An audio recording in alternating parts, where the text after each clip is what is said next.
Welcome to Sales and Marketing Talk Show. Today we are talking about product-led growth, and I have Bill Macaitis here with me. Bill is a growth advisor, and previously he's been working, for example, with Salesforce, Zendesk, and Slack. And great to have you on the show, Bill. Yeah, welcome. Thanks so much for having me. Excited to be here.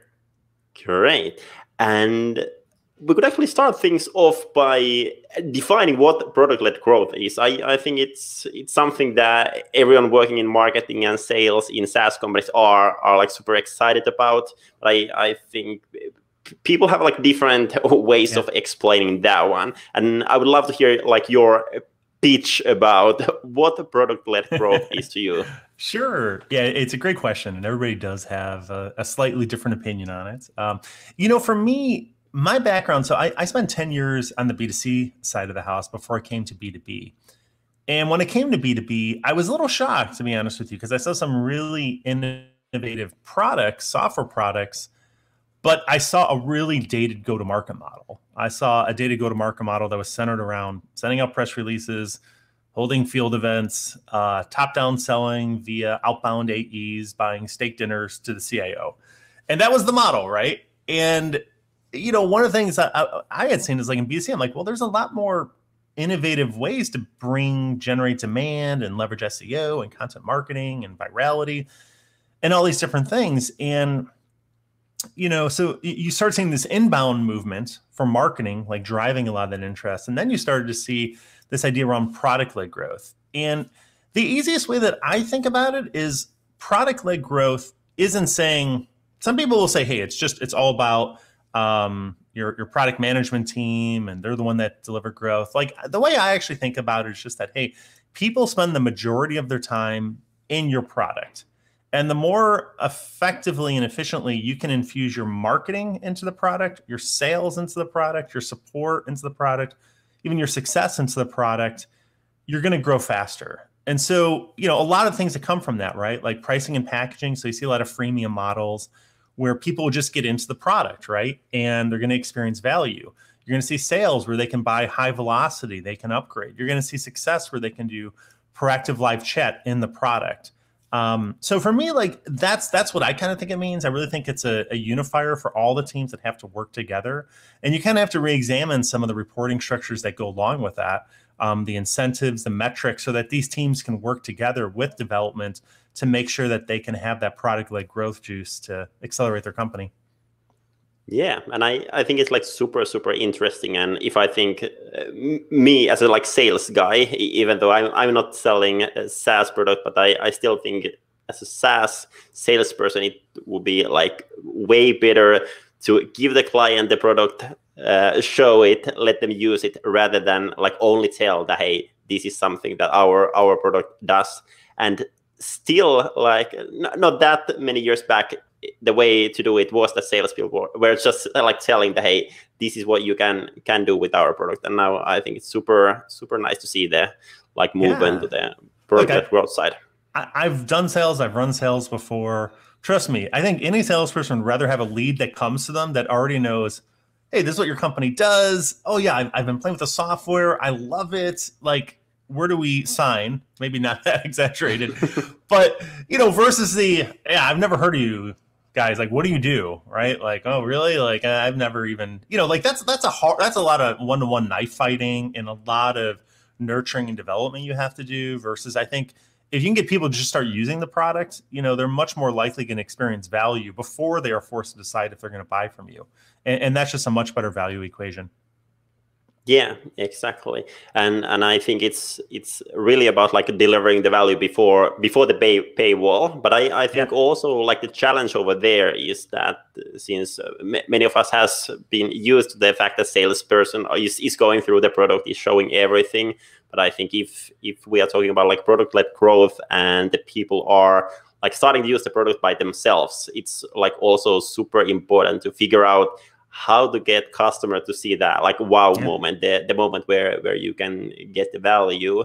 And I think that is something that many SaaS companies are like still struggling, like finding the moment, and then at the same time making sure the customer will experience that one. So do you have any tips on that one, like how to figure out what is your wow moment, and then how to make sure that customers will find it by themselves?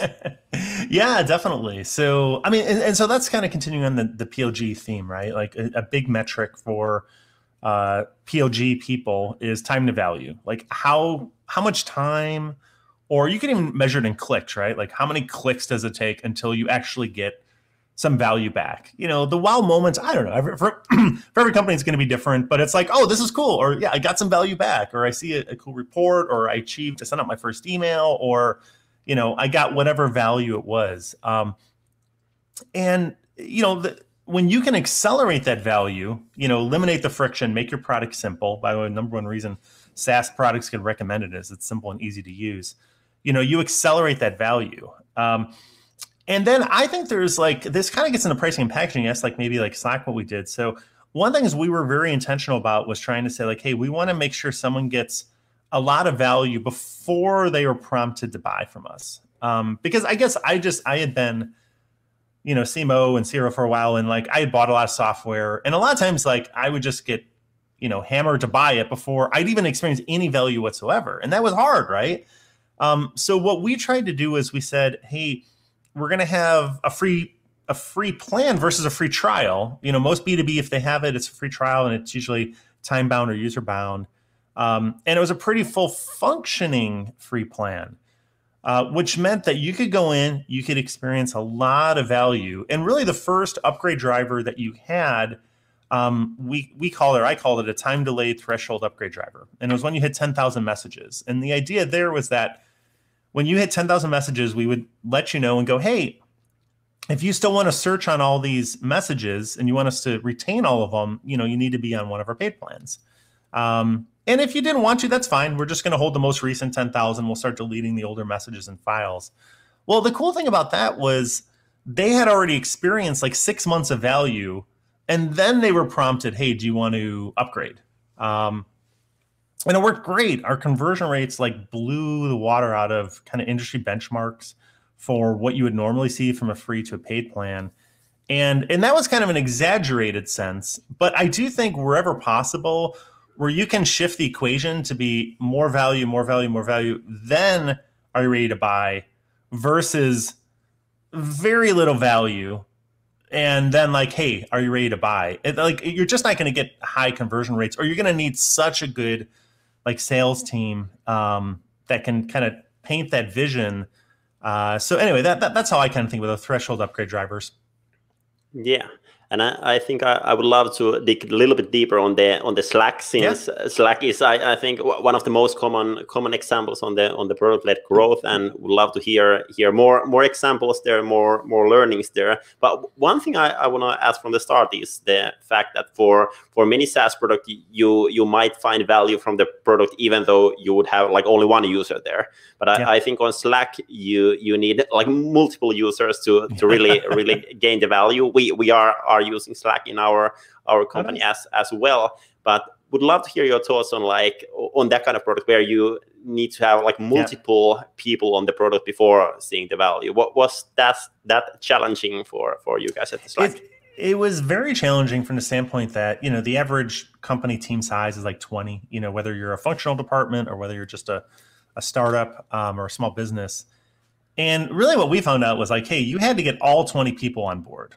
Like if there was just one or two holdouts that are like, I'm not using this, then it kind of breaks down, right? Because then, you know, everybody still needs to use email or use something else. And I think from that, you know, it just means that you have to deliver value as fast as possible. You have to make it as simple as possible. But you also have to, I think there's a missed element in B2B SaaS software, which is you have to provide some delightful moments. You know, you got to make them smile and, you know, make a software that people want to use and have fun using. And so for us, that was little things like, you know, adding emoji reactions, right? You know, I actually think they're very helpful from a business standpoint, right? Like when someone goes, hey, requisition 432 is coming, you know, do I have your approval? When I could just respond with a thumbs up, That's very efficient, and it makes my life better and happier. But people like using emojis in different ways, and that was fun. Or it was funny. Like I remember when we were building it out, we were building all these different integrations, right? And most of them were like business integrations, like Marketo and HubSpot and Salesforce connectors. Our number one integration was Giphy. It was not Salesforce. It was not Marketo. It was Giphy because people were having fun, And I think, that's part of this larger trend, the consumerization of the enterprise, where you take all the best things from consumer grade products and you bring them to the B2B side, which again, in that old metaphor of if only the CIO is buying at the top, in a weird way, and if they're just buying off steak dinners of AEs, it doesn't matter if the product's fun or simple or easy. It's just how good was that steak dinner and how good was that salesperson. But now you have like this revolution where anybody, SaaS, can go in and install the software, and it's got to be simple, easy to use, fun to use. The value's got to come quick.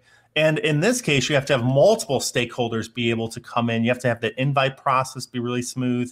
You can't, especially at high volume, you can't be throwing customer success at every single client. So you have to just keep refactoring it and improving it so that it is just smooth and delightful and really easy to navigate. Yeah. And I think as we discussed earlier, and we got actually a question from the audience regarding the value that you are adding, and Audrey asked that she was wondering how to go about deciding what is your value metric or the North Star metric inside the product. Yeah. How did you move on that one in Slack, or can you give some examples from there? Sure, that's an awesome question, Audrey. I like it. So I kind of come from the customer centric camp, which is you really view your brand as the sum of every little interaction, every single experience that someone has with you. And the disappointing thing about SaaS sometimes is most of the metrics are aligned around funnel metrics. Form completes, leads, MQLs, SALs, pipeline, ARR closed. And if you only look at those metrics, you can sometimes get guided down a path of just short-term mentality, right? So if you're in marketing and if all you care about is leads, you're gonna gate everything, right? Because you just want to get that form complete, right? And if you're in sales, you're just going to do anything you can to get that first sale. You're not really thinking about the long-term add and upgrade expansion. It's just, I just got to get that sale, right? I got to hit my number. So for us at Slack, what we tried to do is we tried to complement the traditional funnel metrics with some more experience metrics. So the two ones we had that we folded in were, first off, DAUs, or daily active users.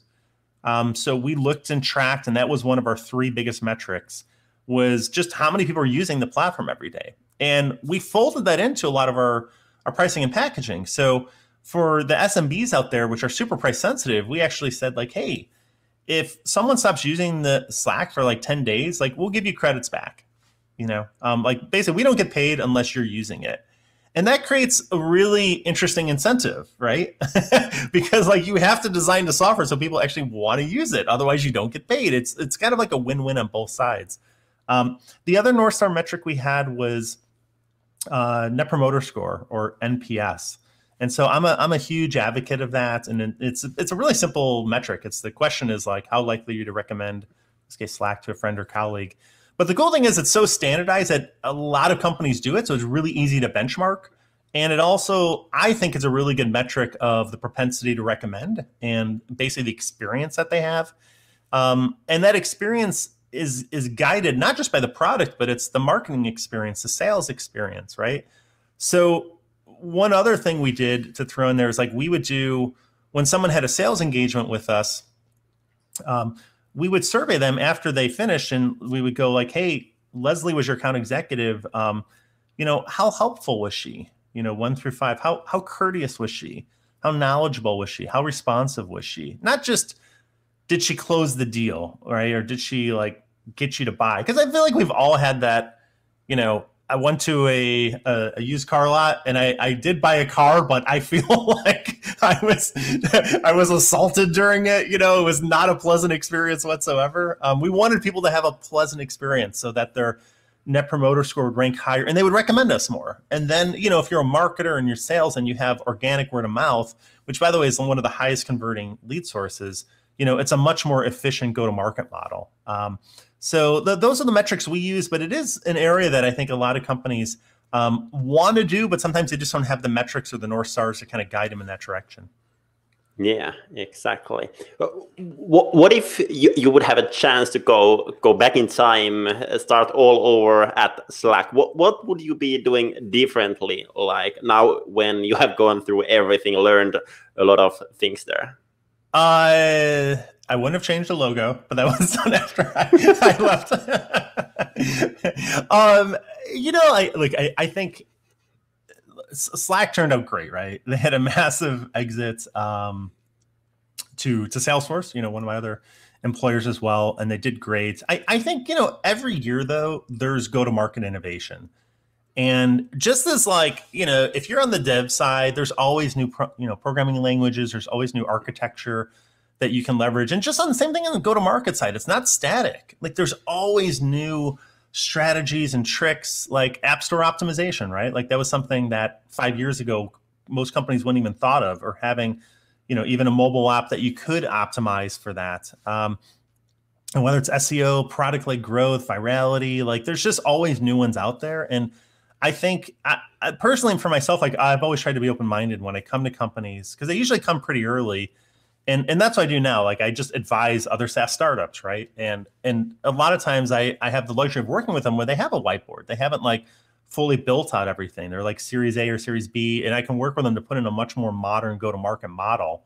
And I think ultimately, like if you just stay open-minded and bring in whatever is the most efficient model, that's going to help you beat your competitors. Because, whenever you have this success, there's a VC is going to fund 10 other startups to try to get you, right? There's just so much capital in the market. And so you have to have a really efficient go-to-market model if you're going to win and capture your category. Yeah, exactly. Can relate to that one.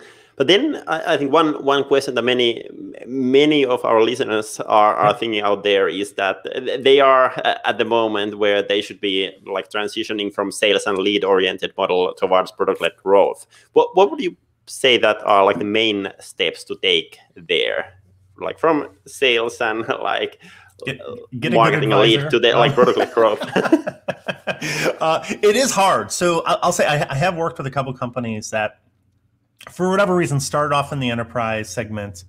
Started with outbound sales, got some success, but now their growth is stalling a little bit, right? Or they want to move down market, they want to get the SMB, or they want more high velocity.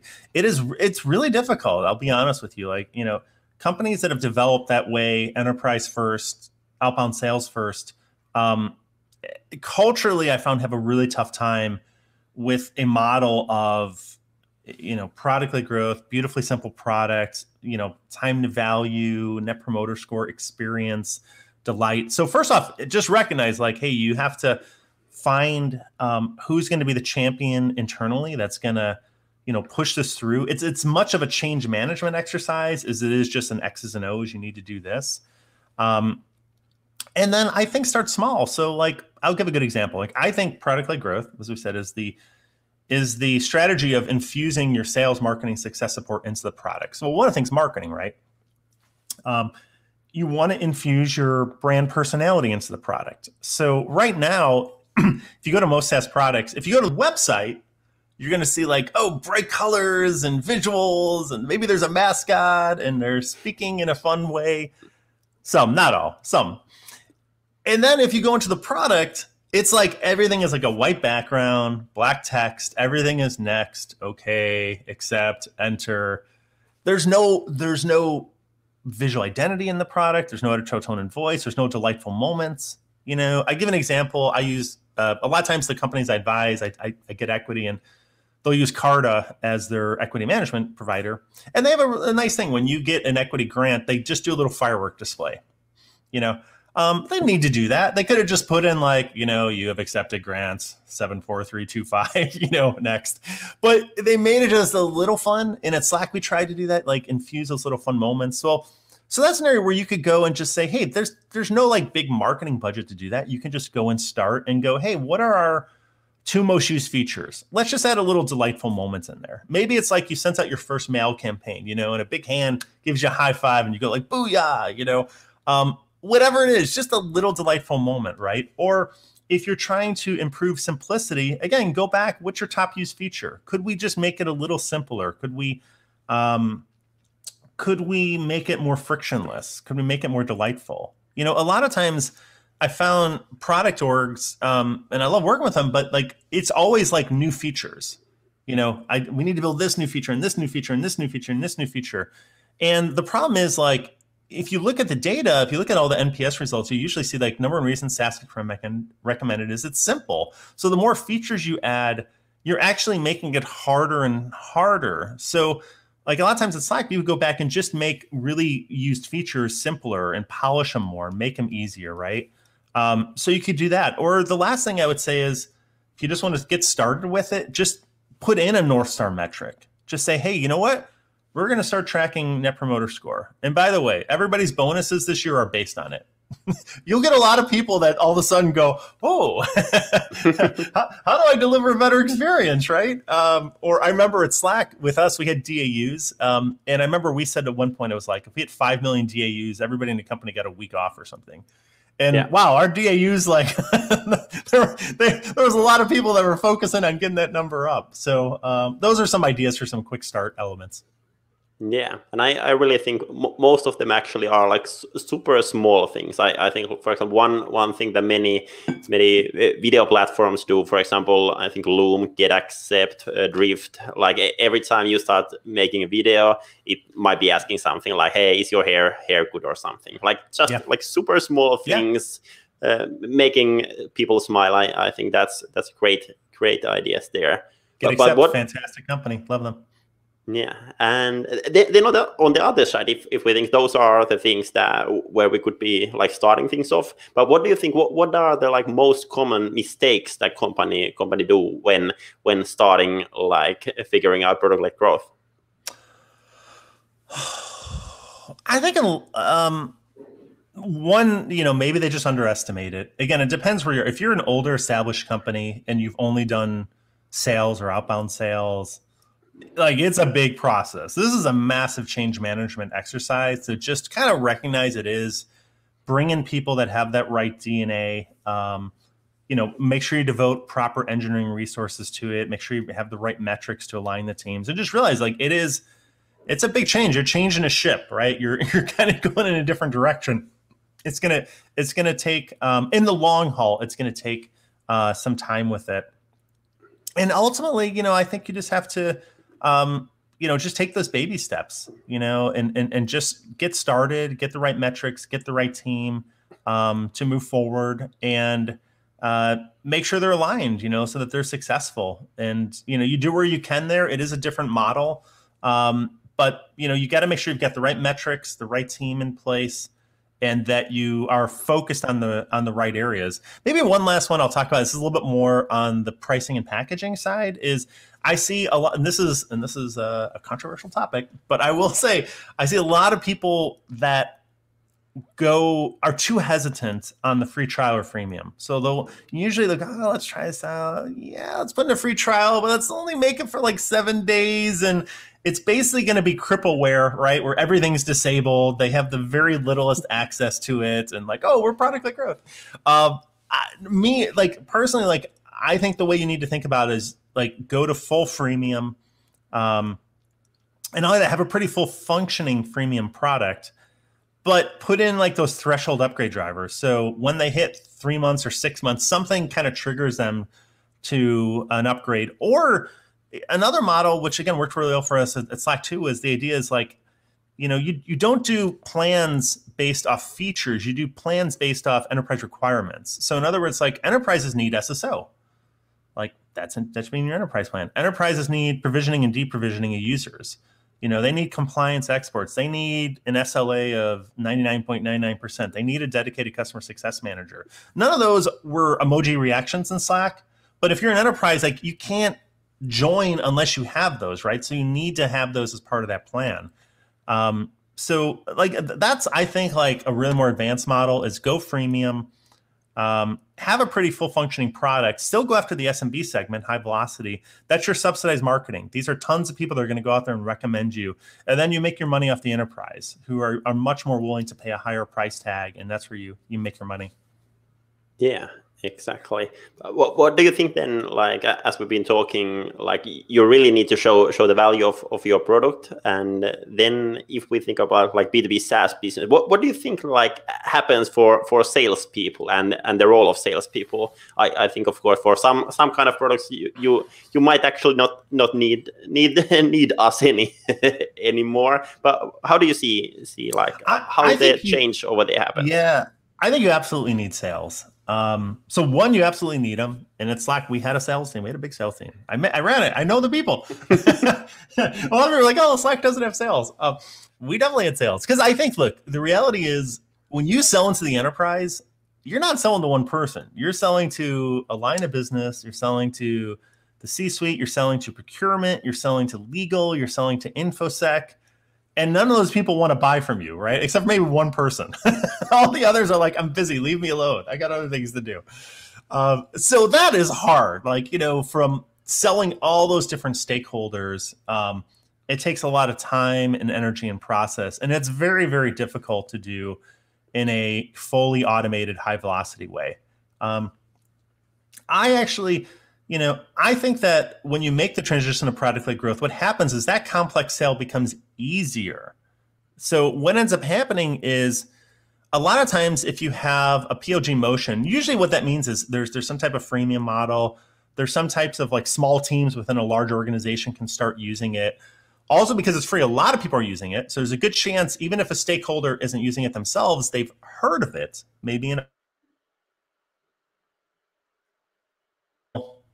a lot of those 5 or 6 stakeholders already know about you. Maybe some of them are actually using it in their little team or in their department. So you've eliminated friction there, right? The second thing that tends to happen is you can find proponents within that company or evangelists that are going to speak on your behalf. So if you're doing your NPS surveys, well, do them down to the user level. So let's say there's 100 people using your product at a megacorp, right? And you're looking at the NPS survey results, and you find this one person that recommended you a 10 out of 10 and said, oh my God, you've transformed our team. I love your product. That's probably a good person to go, hey, would you mind jumping on this call with me with the head of procurement, right? Or would you mind introducing us into a different team? Like they're your advocates, right? So ultimately, like even, like I said, I've run sales, I've done sales. If you're in sales, you should want product-led growth. This isn't like a bad thing. This is going to make your life easier. You're going to close faster. The deal cycles are going to be shorter, and you're going to generally have a higher ASP. Yeah, exactly. And I think for many companies there is like marketing qualified leads, sales qualified leads, and those are like 2 things that companies are talking about. But I really love the idea of like having product qualified leads, and I think that is like super cool for salespersons. Look, if you're a salesperson, time is your most valuable asset, right? You don't want to waste time on people that aren't ready, aren't qualified. But when you get people that come in and they've already started using your product, they like it, you can just, it's like fast forward 5 steps, right? They're so much more qualified and it's such an easier sale. So, I get that there's a little worry, and I don't think the intent is to like automate everything. The intent is like, hey, get more qualified leads in faster, and work with it. In fact, I even think like it's Slack, like I think you should give customers the option, right? Like it's like, hey, if you want to talk to a salesperson, that's fine. We still would let little people talk to salespeople. Some people just like talking to someone, and that's fine. And on the flip side, some people are okay with just buying without talking to anyone, right? And now, like I said, in the enterprise, I think that's very rare because it's just too hard. But if you're really customer centric, like give them the option. Don't put your own workflow routing rules on everything, but give them the option. You'll get a higher NPS score that way. And again, you'll just kind of get that flywheel effect of overall word of mouth growth. Yeah, exactly. Sounds good. Then I think for many listeners, one thing that people love to do, and one thing that I actually as well love to do is like steal ideas or like look for inspiration, kind of thing. What are your like favorites B2B SaaS companies doing product-led growth to check out? So I love that too, and I think I'm always looking for inspiration. So where I go for inspiration is B2C. Because I think B2C is basically, it's a SaaS widespread model, right? You just have a ton of consumers that are using products directly and can buy it. And really, like, that's the evolution of where SaaS B2B is going, right? Like, anybody can go and download a product. And so I'll give an example. So during this pandemic, I have a little more free time. I think all of us do. We're locked in our caves for 10 hours a day. And I'm like, oh, I'm going to just start, playing some games, right? So I go on and I'm downloading games and, App Store. And there's some complex games out there where, I think I downloaded one. It was like you're fighting like little mini armies and like, medieval times and stuff like that. But here's the thing, like when I started playing the game, you had to learn some stuff, but they were really good where they actually had like a little almost blinking like finger pointer, and it would go, oh, you got to click here next, right? This is the next step, right? And I would do that, and then I get a little gold or something, gamification, reward. Oh, here's the next step. Go over here. And it sounds simple, but hey, I figured it out, right? And I was like, oh, this is kind of cool, and I kept playing. And I think, like, God, how many times in a SaaS software have we've gone in and just like, what do I do next? I remember I was working. That's a funny story. I was working with a large company, big company, and I'm a one-person shop, right? And so I'm sending out my invoicing system, and I was directed, and I apologize for being on the call that likes Coupa, but I'm directed to Coupa, which is owned by another mega company. And I'm trying to like submit an invoice. Oh my God. It took me like 3 hours. I've never dealt with a more convoluted system. It was so hard. I'm like, where do I go? And what's the next step? And I find out you have to have like training to just figure out how to submit an invoice if you're a vendor. But I was like, in the back of my head, I'm like, they could have used that little finger. I was like, go here. So I don't know. Like, I think in a lot of ways, like, I'm inspired by B2C because I think they do a really good job at making things simple, making things delightful. They generally have brands that are a little more vibrant than B2B brands. And I think there's a lot of opportunity there. Yeah.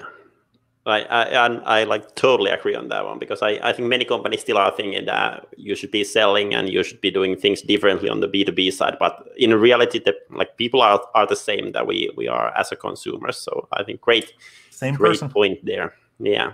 But hey, then we could jump on to our last part. I have a question from my previous guest to you, and then you have the chance to ask the question from the next guest. And on my previous episodes, there was Jordan Stupar talking with me about sales. And when he heard that I'm interviewing you next, the question was that when you go to a saturated marketplace, even with like unique product, how do you best position yourself in the marketplace as a key player among other big players? And Jordan, actually, they have a like CRM system, and they were like thinking, for example, there is like HubSpot, there is Salesforce. But what do you think on this? So I think there's a lot of different ways to differentiate. Right. You can do it through pricing and packaging. You do it through how you go to market and sell. But I would say probably the easiest and least used in the B2B space is to have a strong personality. And what I mean by that is like have a very unique visual identity. So for instance, when I was at Zendesk in our early days, we had a giant Buddha, saying like, love your help desk, and he had a little headset on. And, there were like probably 20 other customer support software companies out there. But, none of them really like kind of evoke that. So I've also done customer support. I did it as like, in my college days. And it was really hard. I don't know if anyone on this watching this has done customer support. You basically have people yelling at you for like 10 hours, right? And it's very stressful. And you got to find the answers. And they're having a bad day. And it transfers onto you. Well, if you see a company that has like this, this Buddha Zen that's peaceful, and they find like calm within this chaotic environment, like that's a really strong visual symbol for you, right? Or even just that slogan, love your help desk, right? Like different than most customer support software at the time, or even Slack. Like we would try to infuse that editorial tone of voice and bring it into the product. So when you loaded up Slack, we could have easily had, the Microsoft window hourglass just circling because the app took a while to load. But it was like, no, let's have a fun, inspirational message of the day, or something like that. Or let our users customize what they see, It was just a nice, delightful moment.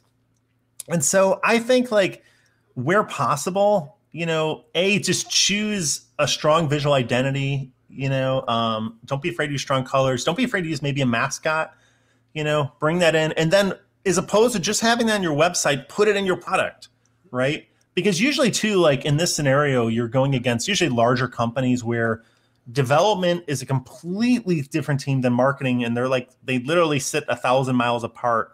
When you're a smaller company, these teams are, you still know their names, right? And you can do things like, hey, Joe, you're working on a feature. Hey, what if I come in? Hey, I'm going to work with designer. Let's make a little fun, delightful moment here, right?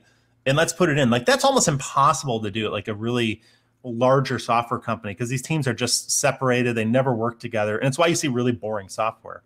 So I think that's an easy way. And the cool thing there too is that's not like, you don't need a 20 million ad budget to go out and run that. That's something like literally anyone listening to the show, you can do to help differentiate yourself from someone else in a crowded marketplace. Yeah, exactly. And really one thing I love here is that for many parts, these parts and like parts earlier on, like many of the tips really are like small ones. They really don't require like super big team, super big budget, but you can really really start on kind of low way. So I really love that one. But hey, then on the next episodes, I'm talking with Chris Gerritsen, and we are actually talking about B2B SaaS sales. Nice. So hit me up with some hard questions to Chris. Yeah, so the one I personally would love to hear is, I am always same as you. Like, I'm always looking out for new strategies, new tech. I know we were talking about like GetAccept. I love them, but I'd love to hear like what is his like secret SaaS tech tool that he uses for his B2B sales that thinks like it gives him a huge edge. And I feel like there's always new advances happening there. And I'm always curious to hear like, what is a really cool tech tool he uses that, again, gives him a superpower, something that really supercharges his team. Yeah, that's a great question. And I already wait for the answer on that one, because I really think that could help me in my work as well. But hey, thank you so much, Bill, for joining me. Thank you so much for all the listeners checking this episode out. And if you liked it, please share it with your friends and colleagues to learn more about product-led growth. And have a great week, everyone. Bye-bye. Thanks for having me.